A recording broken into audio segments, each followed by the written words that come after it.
though, I want to talk about President Trump's response to this shooting in general. He did offer his condolences to the families of the 2 victims who were killed. He wished a speedy recovery to the 9 other victims who were injured. He said, Brown University, great school, really one of the greatest schools anywhere in the world. Things can happen. He also said that this was a school problem. Brown University had their own guards and their own police. What do you make of that response?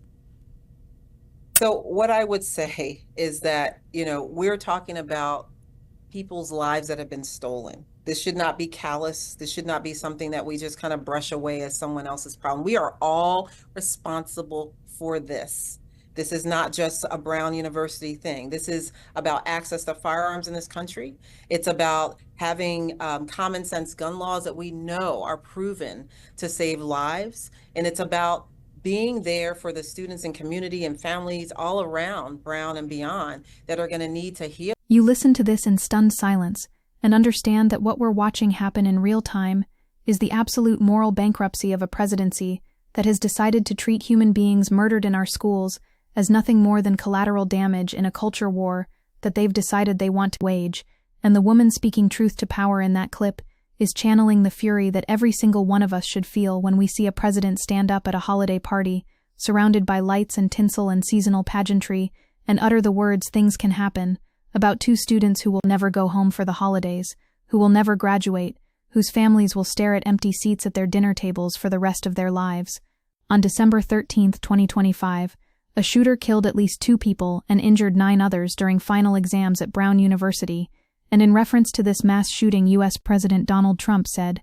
"Things can happen." Trump called Brown University one of the greatest schools anywhere in the world, before adding, "Things can happen," a phrase that quickly drew backlash online, with critics accusing the president of minimizing the severity of the violence and showing a lack of empathy for the victims. This is not just callousness as policy, this is callousness as philosophy. This is an entire worldview constructed on the foundational belief that the lives lost to gun violence in this country are simply the price we pay for a certain interpretation of freedom that has been so perverted and so distorted by decades of NRA lobbying and conservative ideology that it no longer resembles anything the framers would recognize. What we're seeing here is nihilism dressed up as governance, and it matters because as of December 16th, authorities had not yet identified or located a suspect in this shooting that happened during final exam week, when students were simply trying to complete their education, when they were gathered in a review session preparing for an economics test, when the most dangerous thing they should have faced was a difficult question about supply and demand curves,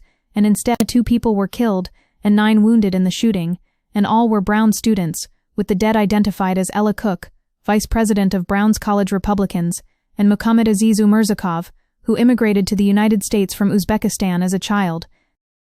The students who died that day represent the stunning diversity of American life. They represent different political beliefs and different national origins and different dreams for their futures. And what unites them now is only the violence that took their lives, and the president's stunning indifference to their deaths when he frames this as just something that happens, as though mass shootings are weather patterns we cannot control, rather than policy failures we refuse to address. And here's where we need to understand what Trump actually did in the immediate aftermath. Because the Trump administration's public response to the mass shooting at Brown University was swift, but it included a major inaccuracy, as President Donald Trump said Saturday night that the alleged shooter was in custody, when that was not true, demonstrating that this administration cares more about appearing competent than actually being competent, more about the optics of law enforcement theater than the substance of public safety. Then when pressed on why the investigation was taking so long, Trump said this was a school problem, and that Brown had their own guards, their own police,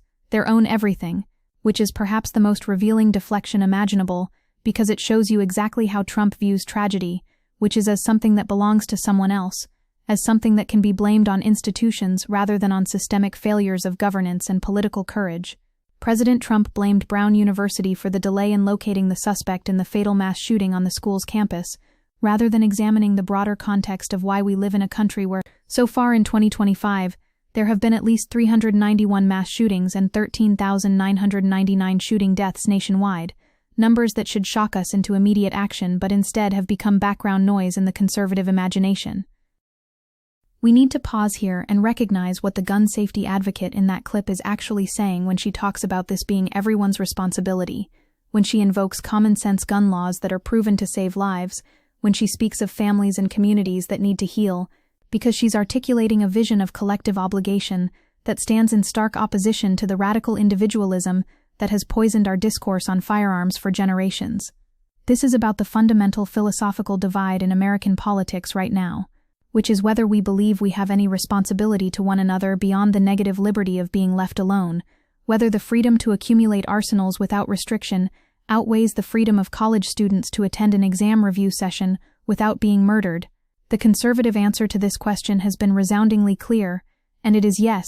Yes, the gun rights absolutism matters more than your life. Yes, the Second Amendment, as interpreted through decades of NRA propaganda, is more sacred than your child coming home from school. Yes, we will accept this body count as the cost of doing business in a society where firearms manufacturers have purchased our political system wholesale. And the timing of Trump's remarks matters profoundly because Trump addressed the attack at a White House Christmas reception on Sunday, December 14, literally using a holiday celebration as the backdrop for his dismissive comments about murdered students. And if that doesn't crystallize the moral obscenity of this moment, then I don't know what will. Picture the scene with me because it's important to understand the aesthetics of cruelty on display here. You have the President of the United States standing in a room decorated for Christmas, surrounded by the trappings of a holiday that is supposed to be about peace and goodwill, and the sanctity of life, and he's addressing multiple violent tragedies including an attack in Syria, where 3 U.S. citizens were killed by ISIS.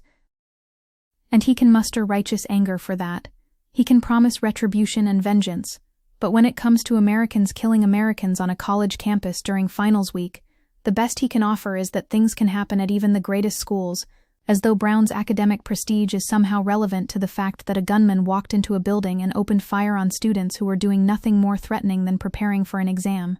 You want to understand the conservative hierarchy of which deaths matter, and which deaths are simply externalities in the pursuit of an unregulated gun market. Watch how Trump responds to different forms of violence, and notice how quickly he can summon fury when the perpetrator fits a certain demographic profile, and how swiftly that fury evaporates when confronting the quotidian American reality of mass shootings. The president who promised law and order, who campaigned on being tough on crime, who has spent years fearmongering about threats from abroad, cannot bring himself to acknowledge that the greatest threat to American children is not terrorist attacks or border crossings, but the approximately 45,000 gun deaths we experience every single year in this country, deaths that happen because we have collectively decided through our political choices and our legislative inaction that this carnage is acceptable. What's particularly devastating about this moment is that the junior at Brown University named Mia Tretta survived the 2019 Saugus High School shooting in Santa Clarita, California, was shot in the stomach and lives with lasting physical complication,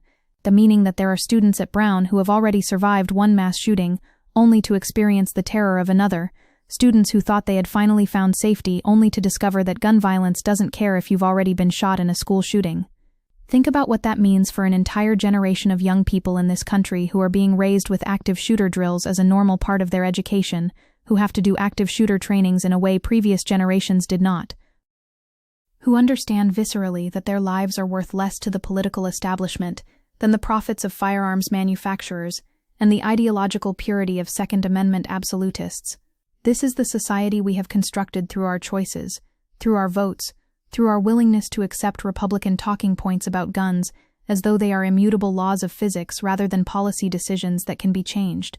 And Trump's record on guns in his second term makes clear exactly where his priorities lie, because Trump has shuttered the White House Office of Gun Violence Prevention, made it easier for domestic abusers and felons to regain access to guns, and advanced a pro-gun agenda, systematically dismantling every single modest attempt at reducing gun violence that the previous administration put in place. On July 4, 2025, President Trump celebrated the country's birthday by signing legislation that made it cheaper and easier to buy some of the most dangerous and highly regulated weapons, including silencers, short-barreled rifles, and shotguns, because apparently nothing says freedom like making it easier to quietly murder people with concealable weapons. Attorney General Pam Bondi announced the reversal of the ATF's zero-tolerance policy, which had revoked the licenses of gun dealers who willfully broke the law and was a powerful tool for combating gun trafficking, meaning this administration has actively made it easier for criminals to access firearms through corrupt dealers who face no consequences for their lawbreaking.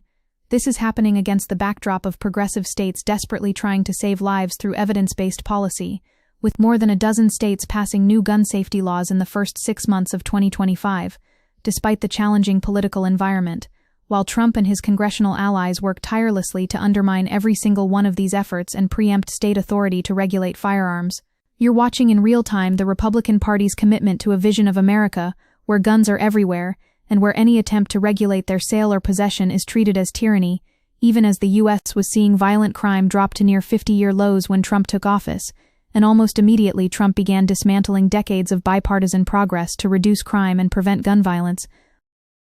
The progress was happening, the evidence was clear, the policies were working, and conservatives looked at declining gun violence and decided that was the problem that needed to be solved, that we needed to reverse course and make firearms more accessible and less regulated because the gun lobby demanded it, and because Republican voters have been so thoroughly propagandized that they view any restriction on firearms as the first step toward totalitarianism. The advocate in that clip talks about access to firearms and the need for common-sense gun laws, and she's speaking a language that the vast majority of Americans understand and support, because poll after poll shows broad public support for background checks, for red flag laws, for assault weapons bans, for all the policy interventions that research demonstrates would save lives. But we don't have those policies at the federal level, because the Republican Party has been captured completely by the gun lobby, because conservative legislators have decided that their political survival depends on maintaining perfect ideological purity on Second Amendment issues, even as children are massacred in their schools, and college students are murdered during exam week. This is not a mystery. This is not some intractable problem that defies solution. This is a deliberate political choice to value gun rights absolutism over human life, and every single Republican who votes against gun safety legislation, and every single conservative who shows up to vote for those Republicans, is complicit in the next mass shooting, and the one after that, and the one after that. And you have to understand the historical moment we're living through here, because gun violence had been falling at a historic rate for the second year in a row, after surging nearly 30% during former President Donald Trump's final year in office, meaning we had evidence that the Biden administration's approach was working, that investing in community violence intervention and strengthening regulations on gun dealers and taking gun violence seriously as a public health crisis was actually reducing deaths, and Trump's response to that success has been to systematically dismantle it piece by piece. This is conservative governance in its purest form, which is to say governance that serves no purpose except to reward political allies and punish perceived enemies regardless of the human cost, governance that would rather see Americans die than admit that progressive policy approaches might actually work, governance that treats mass shootings as inevitable rather than as policy failures that demand urgent action. The day after the shooting, December 14, 2025, was the 13th anniversary of the 2012 Sandy Hook Elementary School shooting, which means we're now living in a world where the massacre of 20 children and 6 adults at an elementary school happened over a decade ago, and we have made essentially no meaningful progress at the federal level to prevent the next Sandy Hook or the next Parkland or the next Uvalde or the next Brown University. Every single one of those shootings represents a failure of political will, represents a decision by Republican legislators and the voters who empower them that this level of carnage is acceptable. And when Trump stands up and says things can happen, what he's really saying is that things will continue to happen, that there will be more mass shootings and more grieving families, and more empty seats at holiday tables, because addressing this crisis would require confronting the gun lobby, and conservative voters have made clear they would rather sacrifice their children than compromise on firearms.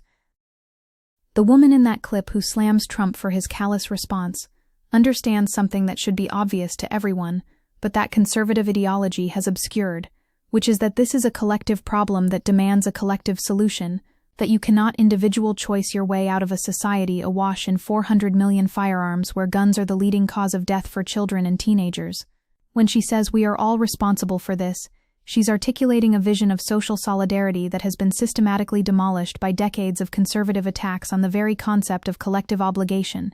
Attacks that insist we are nothing more than atomized individuals with no duties to one another beyond respecting property rights and leaving each other alone. This impoverished vision of human community is why we have mass shootings multiple times per day in this country, while other wealthy democracies have figured out how to prevent them. It's why other countries with similar wealth and democracies, including Australia, Canada, Japan, and most European countries, have dramatically lower rates of gun violence than the United States. It's why American exceptionalism on this issue means exceptionally high body counts. You need to sit with the reality that Trump's "things can happen" is not just a verbal stumble or an unfortunate choice of words. It is the articulation of a worldview that sees mass shootings as fundamentally random events like natural disasters, rather than as predictable outcomes of policy choices. This is the same logic that frames poverty as a personal failing, rather than a structural problem, that treats systemic racism as ancient history rather than as ongoing injustice, that insists climate change is too expensive to address even as the costs of inaction mount exponentially.